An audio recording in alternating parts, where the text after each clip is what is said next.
Ask मुफ्ती तारिक मसूद। मशकूर साहब पूछते हैं जी, बेटे को आलिम और हाफिज़ बनाने की क्या फ़जीलत है?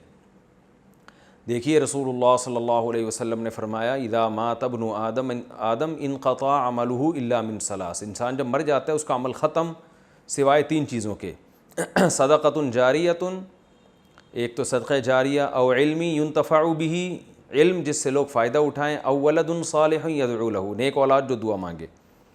तो पहली बात, नेक औलाद वो ख़ुद सदक़ा जारिया है, और नेक औलाद के साथ अगर आलिम भी हो या हाफिज़ भी हो तो ज़ाहिर है ये आपने उसको आला दर्जे का नेक बना दिया। तो ये और ज़्यादा बड़ी ख़ुद बख़ुद इसी हदीस से फ़जीलत साबित हो रही है। दूसरी बात ये कि सदक़ा जारिया में ये चीज़ भी आती है। सदक़ा जारिया कहते हैं कोई ऐसा काम जिसका लोग यानी क़यामत तक फ़ायदा उठाते रहें या आपके मरने के बाद फ़ायदा उठाते रहें। तो सदक़ा जारिया में सबसे बेहतरीन सदक़ा क्या है? आप अपनी औलाद को आलिम बना के छोड़ दें ताकि वो दीन का काम करें, और जितना वो दीन का काम करेंगे हिदायत लोगों को उनके ज़रिए मिलेगी, वालिदैन को इसका सवाब क़ब्र में मिलता रहेगा।